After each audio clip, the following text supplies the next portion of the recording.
chapter, the sectors of Indian economy. And now we are going to take up the next very important topic, that is gross domestic product or GDP. तो अब बच्चों हम यहाँ पे देखेंगे GDP। तो बच्चों इसमें मैंने बुक में लिखी हुई बहुत सारी इन्फॉर्मेशन को फिल्टर किया है और केवल उन इन्फॉर्मेशन को सिलेक्ट किया है जो आपके काम की हैं, क्योंकि बुक में बहुत सा बैकग्राउंड होता है किसी भी टॉपिक के पीछे। तो उस बैकग्राउंड को यहाँ पे ना एक्सप्लेन करके मैंने टॉपिक्स के कंटेंट को एक्सप्लेन किया है जो कि आपके लिए इम्पॉर्टेंट है और जो आपके लिए मैंडेटरी है। तो मैंने सिर्फ उन इन्फॉर्मेशन को फिल्टर किया है जो कि सब्सिडियरी इन्फॉर्मेशन है, बाकी सारी हेडिंग्स और सारा कंटेंट बुक के कंटेंट से पूरी तरीके से मैच करता है, तो आप उसके लिए बिल्कुल भी फिक्र मत करिएगा।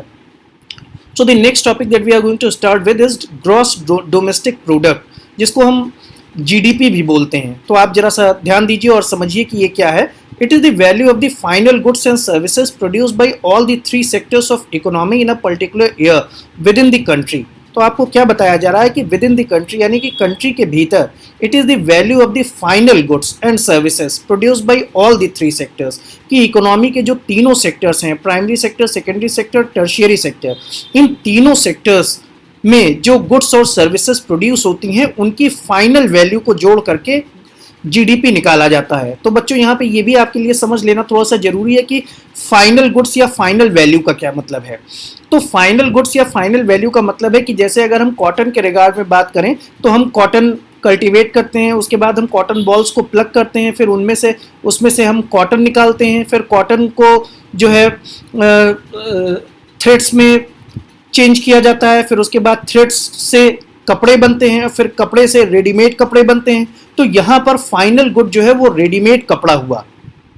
तो इस तरीके से, और जिस कपड़े को रेडीमेड कपड़े में कन्वर्ट नहीं किया जाएगा, जिसको हम रेडीमेड गारमेंट में कन्वर्ट नहीं करेंगे, तो वहाँ पे जो कपड़े का थान होगा, जो कपड़े के पीसेस होंगे, वो फाइनल गुड्स माने जाएंगे। तो फाइनल गुड का मतलब कि जो अंतिम तैयार माल है उसको हम GDP में जोड़ते हैं। ये नहीं कि हम जो तैयार कपड़ा है उसे भी जोड़ लें और जो थ्रेड है उसे भी जोड़ लें, ये नहीं करेंगे GDP को कैलकुलेट करते समय। तो GDP को कैलकुलेट करना एक बहुत ही कॉम्प्लेक्स वर्क है। तो आपको कभी भी GDP कैलकुलेट करने को नहीं पूछा जाएगा 9th क्लास के स्टैंडर्ड में, लेकिन आपको यहाँ पे बताया जा रहा है कि it is the value of the final goods and services, की जो फाइनल गुड्स निकलते हैं और जो फाइनल सर्विसेज निकलती हैं तीनों सेक्टर्स के द्वारा, उनको जोड़ करके GDP को कैलकुलेट किया जाता है। तो ministry of the central government with the help of various departments of the Indian states and union territories, की सेंट्रल गवर्नमेंट जो कि स्टेट मशीनरी के साथ में, इंडियन स्टेट और यूनियन टेरिटरीज के साथ में काम करती हैं, collect information relating to the total volume of goods and services.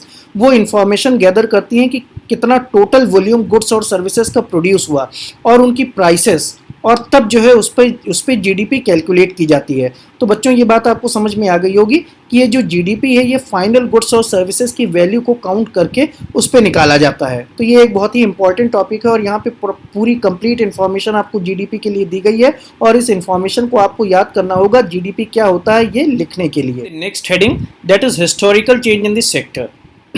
तो बच्चों इसमें हम ये देखेंगे कि सेक्टर्स में हिस्टोरिकल चेंज किस तरीके से हुए, कि पहले कौन सा सेक्टर ज़्यादा इंपॉर्टेंट था, अब कौन सा सेक्टर ज़्यादा इंपॉर्टेंट है, पहले कौन से सेक्टर से इनकम ज़्यादा थी, अब कौन से सेक्टर से इनकम ज़्यादा है, पहले कौन सा सेक्टर GDP में ज़्यादा कंट्रीब्यूशन देता था, अब कौन सा सेक्टर GDP में ज़्यादा कंट्रीब्यूशन देता है। तो इस तरीके से सेक्टर्स की इंपॉर्टेंस में होने वाले हिस्टोरिकल चेंजेस को हम यहाँ पर देखेंगे। तो देखिए यहाँ पे सबसे पहली चीज़ आपको बताई जा रही है। बच्चों एक बार फिर से मैं आपको बताऊंगा कि हर एक हेडिंग में जितनी इन्फॉर्मेशन यहाँ पे आपको प्रोवाइड की जा रही है वो सफिशिएंट है। आपको सिर्फ इस इन्फॉर्मेशन को प्रिपेयर करना है और ये पूरा चैप्टर आपको प्रिपेयर हो जाएगा। आपको क्या बताया जा रहा है कि generally it has been noticed that in the developed countries also in the initial stage of development the primary sector was the most important economic sector. कि आपको क्या बताया जा रहा है कि अगर हम डेवलप्ड कंट्रीज़ की भी बात करें तो वहाँ पर भी डेवलपमेंट के इनिशियल स्टेज में प्राइमरी सेक्टर ही सबसे ज़्यादा इंपॉर्टेंट इकोनॉमिक सेक्टर होता है। सबसे ज़्यादा यील्ड वहाँ से डेवलप होती है, सबसे ज़्यादा लोग वहाँ पे लगे होते हैं प्राइमरी सेक्टर में। तो शुरुआत में सभी तरीके की कंट्रीज़ में, चाहे वो डेवलप्ड कंट्रीज़ हों चाहे वो डेवलपिंग कंट्रीज़ हों, प्राइमरी सेक्टर शुरुआती दौर में हमेशा सबसे ज़्यादा इंपॉर्टेंट रहा। फिर देखिए, as the methods of farming changed and the production of food crops increase people started taking up other activities. कि जैसे जैसे फार्मिंग के मेथड चेंज हुए, कि जैसे पहले आप जानते हैं कि लोग बैलों की सहायता से जो है हल चलाते थे, तब उसमें ज़्यादा लोगों की ज़रूरत होती थी। हल चलाने के लिए अलग आदमी है, जानवरों को पालने के लिए अलग आदमी है। लेकिन अब आज के टाइम में ट्रैक्टर वगैरह के द्वारा जो है वो प्लाइंग का काम होता है। इसी तरीके से कंबाइन वगैरह मशीनें लगा करके जो है वो कटाई की जाती है, हार्वेस्टिंग की जाती है। तो अब लोगों की उतनी ज़रूरत फार्मिंग में नहीं रह गई। तो जैसे जैसे फार्मिंग मेथड्स चेंज होते गए और जैसे जैसे फूड क्रॉप्स का प्रोडक्शन बढ़ता गया, तो लोगों ने दूसरी एक्टिविटीज़ की तरफ भी जाना शुरू किया कि अगर यहाँ हमारी ज़रूरत नहीं है तो हम कोई और काम करके अपने परिवार की इनकम को बढ़ाएं। तो इस तरीके से लोगों ने दूसरी एक्टिविटीज़ में जाना शुरू किया। The number of craft persons and traders increased as there was shift from the barter system to buying and selling activities। कि जैसा कि बच्चों आप जानते हैं, आपने 9th में भी पढ़ा कि पहले बार्टर सिस्टम होता था कि एक चीज़ के बदले में दूसरी चीज़ ली जाती थी। लेकिन जैसे जैसे क्राफ्ट पर्सन्स बढ़े, जैसे जैसे ट्रेडर्स बढ़े, जैसे जैसे व्यापारी बढ़े और जैसे जैसे बिजनेस एक्टिविटीज़ बढ़ी, तो उस तरीके से बाइंग और सेलिंग एक्टिविटीज़ के बढ़ने के साथ में इस तरीके से बिजनेस एक्टिविटीज़ में लगने वाले लोगों की संख्या बढ़ती गई। बिजनेस एक्टिविटीज़ में लगने वाले लोगों का नंबर इंक्रीज होता गया और इस तरीके से जो है वो ट्रेडिंग एग्जिस्टेंस में आया और लोग फार्मिंग को छोड़ करके ट्रेडिंग की तरफ आने लगे। तो इस तरीके से एक शिफ्ट देखा गया कि जो लोग पहले खेती बाड़ी में लगे हुए थे, अब वो खेती बाड़ी में भी लगे हैं और साथ ही साथ उन्हीं के परिवार के कुछ लोग ट्रेडिंग या बिजनेस जैसे कामों में लगे हुए हैं। Number of processing and manufacturing units increase, कि धीरे धीरे प्रोसेसिंग और मैन्युफैक्चरिंग यूनिट्स इंक्रीज होती गई। जैसे जैसे इंडस्ट्रियलाइजेशन का एज आया, जैसे जैसे कारखानों का दौर आया, वहाँ पर भी काम करने वाले मजदूरों की और लेबरर्स की ज़रूरत होने लगी। Factories started coming up which resulted in gradual shift from primary to secondary sector. तो जैसे जैसे इंडस्ट्रियलाइजेशन का एज आया, वैसे वैसे शिफ्ट प्राइमरी से सेकेंडरी सेक्टर की तरफ होने लगा कि अगर परिवार में 4 लोग हैं तो अगर 2 खेती बाड़ी में लगे हैं तो बाकी 2 फैक्ट्रीज में काम करने के लिए चले गए कि चलो सब मिल करके और ज़्यादा पैसा जनरेट करेंगे। In the past 100 years, there has been a further shift from secondary to tertiary sector in developed countries। कि जैसे जैसे कंट्रीज डेवलप हो रही हैं वैसे वैसे सेकेंडरी से टर्शियरी सेक्टर की तरफ हम बढ़ रहे हैं, क्योंकि अब जब धीरे धीरे फैक्ट्रीज बढ़ी, धीरे धीरे लोगों की आमदनी बढ़ी, खेती बाड़ी में भी जब डेवलपमेंट होने लगा, ग्रोथ होने लगी, फार्मिंग मेथड्स चेंज हुए, लोगों की आमदनी बढ़ी, तो अब लोग ज़्यादा सर्विसेज चाहने लगे।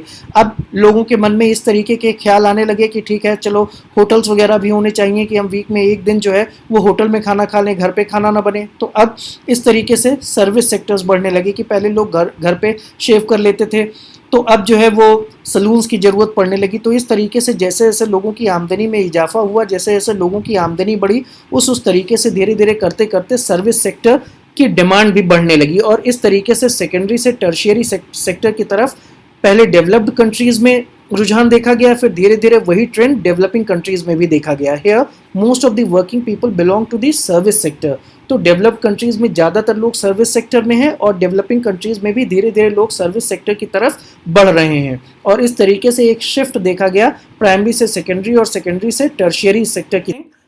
Rising importance of the tertiary sector in production, कि प्रोडक्शन में टर्शियरी सेक्टर ने किस तरीके से इंपॉर्टेंस गेन की, कि हम इसमें देखेंगे कि कैसे टर्शियरी सेक्टर की इंपॉर्टेंस डे बाय डे बढ़ती चली गई। तो देखिए आपको क्या बताया जा रहा है कि over the 40 years between 1970 to 2010 while production in all the 3 sectors has increased, कि इस दौरान इन 40 सालों में कह रहा है कि हर एक सेक्टर में प्रोडक्शन इंक्रीज हुआ है। It has increase the most in the tertiary sector, लेकिन टर्शियरी सेक्टर का प्रोडक्शन सबसे ज्यादा इंक्रीज हुआ है। The tertiary sector has emerged as the largest producing sector in India replacing the primary sector. तो India में टर्शियरी सेक्टर जो है उसने प्राइमरी सेक्टर को रिप्लेस करके लार्जेस्ट प्रोड्यूसिंग सेक्टर के रूप में अपने आप को इस्टेब्लिश किया है। तो ये जो टर्शियरी सेक्टर है इसकी ग्रोथ के रीजन्स क्या हैं, तो ये हम यहाँ पे देखेंगे कि reasons for the growth of tertiary sector. तो देखिए सबसे पहले क्या बताया जा रहा है कि with development and growth services such as hospital, educational institutions, post, telegraph services, police stations, courts, village administrative offices, municipal corporations, defence, transport, bank, insurance companies etcetera are required creating scope for the development of tertiary sector, कि जैसे जैसे growth और development होता है समाज में वैसे वैसे हमें ये सारी सर्विसेज जो यहाँ पे लिस्ट की गई हैं इन सर्विसेज की डिमांड बढ़ती है और इस तरीके से टर्शियरी सेक्टर की ग्रोथ समाज में बढ़ती है। समाज में इन सर्विसेज की रिक्वायरमेंट, इन सर्विसेज की डिमांड जैसे बढ़ती है वैसे वैसे टर्शियरी सेक्टर में ग्रोथ आती है। फिर देखिए the development of agriculture and industry leads to the development of services, कि जैसे जैसे एग्रीकल्चर और इंडस्ट्री में भी डेवलपमेंट हुआ, कि एग्रीकल्चर में जैसे जैसे प्रोडक्शन बढ़ा और इंडस्ट्री में जैसे जैसे प्रोडक्शन बढ़ा, तो उस प्रोडक्शन को ट्रांसपोर्टेशन की भी ज़रूरत थी एक जगह से दूसरे जगह ले जाने के लिए। तो यहाँ पे सर्विस सेक्टर का रोल बहुत अहम हो जाता है। तो कह रहा है कि और इस तरीके से development of services such as transport, trade, storage and the like increase. तो कह रहा है कि वैसे वैसे करते हुए इस तरीके की सर्विसेज जैसे ट्रांसपोर्ट, ट्रेड, स्टोरेज वगैरह जो हैं ये धीरे धीरे बढ़ती गई। Greater the development of the primary and secondary sector, more would be the demand for the service sector. कि जैसे जैसे प्राइमरी और सेकेंडरी सेक्टर में ग्रोथ और डेवलपमेंट देखने को मिलेगा, वैसे वैसे सर्विस सेक्टर की मांग भी बढ़ती जाएगी, क्योंकि जो प्रोडक्शन होगा, चाहे वो एग्रीकल्चरल प्रोड्यूस हो, चाहे वो फैक्ट्री प्रोड्यूस हो, उसको ट्रांसपोर्टेशन की ज़रूरत होगी और दूसरी सर्विसेज जैसे कि ट्रेड और स्टोरेज वगैरह की ज़रूरत होगी। तो इस तरीके से सर्विस सेक्टर आगे बढ़ेगा।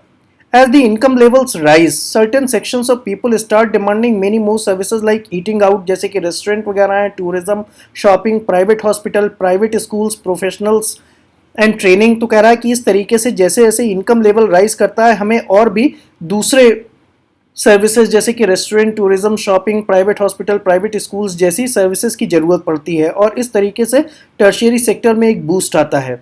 Over the past decade or so, certain new services such as those based on information and communication technology have become important and essential। तो कह रहा है कि पिछले कुछ दशकों में इंफॉर्मेशन टेक्नोलॉजी और कम्युनिकेशन टेक्नोलॉजी ने भी बहुत महत्वपूर्ण रोल प्ले किया है। कि जैसे आप इंटरनेट यूज़ करते हैं तो वो भी एक तरीके की सर्विस है, जैसे आप मोबाइल सर्विसेज यूज़ करते हैं तो ये भी एक तरीके की सर्विस है जो कि टर्शियरी सेक्टर में आती है। तो ये एक नया डायमेंशन ऐड हुआ है सर्विस सेक्टर में। That is disguised unemployment. So this is a very important topic and you will have to pay attention to understand it properly. तो बच्चों, डिस्गाइज्ड अनएम्प्लॉयमेंट क्या होता है? ये एक ऐसी सिचुएशन है कि जिसमें अनएम्प्लॉयमेंट होता तो है, लेकिन वो अनएम्प्लॉयमेंट डिस्गाइज्ड है, यानी कि उसका वेश बदला हुआ है, उसका रूप बदला हुआ है। कि अनएम्प्लॉयमेंट है तो, लेकिन वो अनएम्प्लॉयमेंट दिखाई नहीं देता है। तो ये क्या सिचुएशन, इसकी ऑफिशियल डेफिनेशन को आप समझिए और इसी ऑफिशियल डेफिनेशन को आपको याद करना होगा, इसी ऑफिशियल डेफिनेशन को आपको प्रिपेयर करना होगा। तो यहाँ पे बताया जा रहा है कि it is that situation in which each one is doing some work but no one is fully employed. कि एक ऐसी सिचुएशन है कि जिसमें हर कोई काम में लगा तो है, लेकिन कोई भी पूरी तरीके से एम्प्लॉयड नहीं है। This is the situation of underemployment where people are employed at less than their potential or capacity। कि जिसमें लोग एम्प्लॉयड तो होते हैं लेकिन अपने पोटेंशियल से या अपने कैपेसिटी से कम कैपेसिटी पे। कि जैसे किसी काम को करने के लिए केवल 2 लोगों की जरूरत है। कि जैसे आप ये समझिए कि आपको क्लास में एक बेंच एक क्लास से दूसरे क्लास में शिफ्ट करनी है, तो उसके लिए जरूरत है केवल 2 बच्चों की। एक ने एक तरफ से पकड़ा, दूसरे ने दूसरे तरफ से पकड़ा और बेंच उठा करके और दूसरे क्लास में रखाया। तो 2 बच्चों की जेन्युइन जरूरत है, लेकिन उसमें 8 बच्चे लग जाएं और सबने थोड़ी थोड़ी दूर पे बेंच को पकड़ रखा है और उसको लेकर के जा रहे हैं दूसरे क्लास में रखने के लिए, तो काम में लगे हुए तो वो सब दिखाई देंगे कि सबने मिलकर के उठा रखी है, लेकिन एक्चुअली उनकी कोई जरूरत वहां पे नहीं है। तो ये सिचुएशन होती है डिस्गाइज्ड अनएम्प्लॉयमेंट में। तो इसकी इस ऑफिशियल डेफिनेशन को आप जरूर याद करिएगा, खाली आपने अपने मन से बना करके लिखने की कोशिश मत करिएगा। तो यहाँ पे बताया जा रहा है कि for example in rural area suppose 10 farmers are working in a field where only 5 farmers are required. कि अगर किसी खेत में 10 फार्मर्स काम कर रहे हैं जहाँ पे केवल 5 की जरूरत है, तो ये 5 extra farmers are remove, the productivity is not going to be affected. कि अगर वो एक्स्ट्रा 5 फार्मर्स रिमूव कर दिए जाएं तो प्रोडक्टिविटी पे कोई असर नहीं पड़ेगा। कि जैसे कि आपको बेंच वाला एग्जाम्पल दिया गया, तो 2 बच्चे उस बेंच को आसानी से ले जा सकते हैं क्लास से दूसरे क्लास में, लेकिन उसमें 8 बच्चे जबरदस्ती पकड़े हुए हैं। तो अगर उसमें से 6 बच्चों को हटा दिया जाए तो भी बेंच बड़े आराम से पहुंच जाएगी। तो वो जो 6 बच्चे एक्स्ट्रा जुड़े हैं वो डिस्गाइज्ड अनएम्प्लॉयमेंट का सिंबल है। तो in this case 5 farmers are disguisedly unemployed. कि इसमें जो है जहां पे 5 फार्मर्स की जरूरत है वहां पे अगर 10 लगे हुए हैं तो बाकी एक्स्ट्रा 5 जो हैं वो डिस्गाइज्डली अनएम्प्लॉयड हैं। कि मतलब वो लगे हुए तो दिखाई दे रहे हैं लेकिन उनकी कोई जरूरत वहां पे नहीं है। Another example from urban areas of a postgraduate working as a clerk in a company। कि जैसे किसी हम अर्बन सिचुएशन में देखें तो वहाँ पे एक पोस्ट ग्रेजुएट पर्सन जो है वो ऑफिसर क्लास में होना चाहिए, लेकिन वहाँ पे एज क्लार्क काम कर रहा है, तो ये भी डिस्गाइज्ड अनएम्प्लॉयमेंट है कि अपनी कैपेसिटी की पोस्ट ग्रेजुएट जो व्यक्ति है वो ऑफिसर क्लास में अपॉइंट किया जा सकता है, लेकिन उसे ऑफिसर क्लास में नौकरी नहीं मिल रही है तो वो एक क्लार्क बन करके अपना काम चला रहा है, तो ये भी डिस्गाइज्ड अनएम्प्लॉयमेंट है कि जहां उस पर्सन के पोटेंशियल तक उसको जॉब नहीं मिली। रिमूव डिस्गाइज्ड अनएम्प्लॉयमेंट, कि डिस्गाइज्ड अनएम्प्लॉयमेंट को खत्म करने के क्या उपाय हैं। तो देखिए इसमें सबसे पहला उपाय है कि more employment opportunities should be provided in rural sector, कि रूरल सेक्टर में ज़्यादा एम्प्लॉयमेंट अपॉर्चुनिटीज क्रिएट की जाएं, कि वहाँ पे ज़्यादा काम के रोजगार के अवसर क्रिएट किए जाएं, कि ताकि जो लोग डिस्गाइज्ड अनएम्प्लॉयमेंट में लगे हुए हैं वो वहाँ से निकल करके और नए एम्प्लॉयमेंट अपॉर्चुनिटीज को पकड़ सकें। New factories should be open so that more workers can be absorb there, कि इसके लिए क्या किया जा सकता है कि नई फैक्ट्रीज खोली जा सकती हैं कि जो खेतों वगैरह में एक्स्ट्रा लोग लगे हैं उन फैक्ट्रीज में काम करके और अपना जीवन यापन कर सकें। More irrigational facilities should be provided so that farmers are able to grow 2 or 3 crops in a year, कि ज़्यादा अच्छी इरिगेशनल फैसिलिटीज होंगी तो ज़्यादा क्रॉप्स उगेंगी और इस तरीके से जो एवरेज इनकम होगी वो जब ज़्यादा लोगों में डिवाइड होगी, तो अगर एवरेज इनकम बढ़ जाएगी तो वो ज़्यादा लोगों में डिवाइड होने के बावजूद भी जो है वो इम्प्रूव्ड इनकम होगी। तो इस तरीके से अगर ज़्यादा फसलें होंगी तो उसमें जो एक्स्ट्रा लोग फार्मिंग में लगे हुए हैं एक ही खेत पे, उनकी यूटिलिटी बढ़ेगी और उनका काम करना सफल होगा। Government should encourage migration of people from village to cities and towns in search of better jobs, की गवर्नमेंट जो है वो शहरों की तरफ भी माइग्रेशन को एनकरेज कर सकती है कि लोग शहरों की तरफ जाएं और नए रोजगार अवसरों की तलाश करें, ज़्यादा बेटर एम्प्लॉयमेंट अपॉर्चुनिटीज़ की तलाश करें और इस तरीके से जो डिस्गाइज्ड अनएम्प्लॉयमेंट है उसकी सिचुएशन से निजात पाने में मदद मिले। Topic is NREGA 2005। So what is the full form of NREGA? Is national rural employment guarantee act. तो इसके प्रोविजंस आप देखिए, बाकी इसमें आपको और कुछ नहीं जानने की जरूरत है, आप केवल इस एक्ट के प्रोविजंस को जान लीजिए, बस इतना ही आपके लिए सफिशिएंट होगा नरेगा के बारे में लिखने के लिए एग्जाम में। तो the central government in India recently made a law implementing a right to work in 200 districts in India, कि इंडिया के 200 डिस्ट्रिक्ट्स में सेंट्रल गवर्नमेंट ने एक लॉ को इम्प्लीमेंट किया कि जो राइट टू वर्क यानी कि काम का अधिकार देता है हर किसी को। Under NREGA 2005, all those who are able to and are in need of work have been guaranteed 100 days of work in a year by the government, कि इस NREGA 2005 एक्ट के तहत वो सारे लोग कि जो काम करने में सक्षम हैं और जिन्हें काम की ज़रूरत है उनको 100 डेज का एम्प्लॉयमेंट सरकार प्रोवाइड करती है। इसका थर्ड प्रोविजन है कि if the government fails in its duties to provide employment it will give unemployment allowances to people, तो जो इसमें रजिस्टर्ड हैं अगर उनको सरकार रोजगार नहीं दे पाती है तो सरकार उन्हें अनएम्प्लॉयमेंट अलाउंसेस देती है। The act would give preference to the type of work that would help in increasing production on land, कि इसमें कुछ खास तरीके की एक्टिविटीज़ को प्रमोट किया जाता है। तो नरेगा के अंदर होने वाली एक्टिविटीज़ को आप नेक्स्ट स्लाइड में देखेंगे कि कौन सी वो एक्टिविटीज़ हैं जो नरेगा के अंतर्गत एग्जीक्यूट की जाती हैं। तो कुछ खास तरीके के वर्क इसमें एग्जीक्यूट किए जाते हैं, वो नेक्स्ट स्लाइड में आपको बताए जाएंगे। Activities under NREGA: digging of wells, opening of more primary schools, introducing modern machinery, opening of canals, opening of shops, more medical facilities, proper irrigation facilities। तो ये वो एक्टिविटीज़ हैं जो नरेगा के अंतर्गत एग्जीक्यूट की जाती हैं। तो ये बात आपको अच्छे से समझ में आ गई होगी।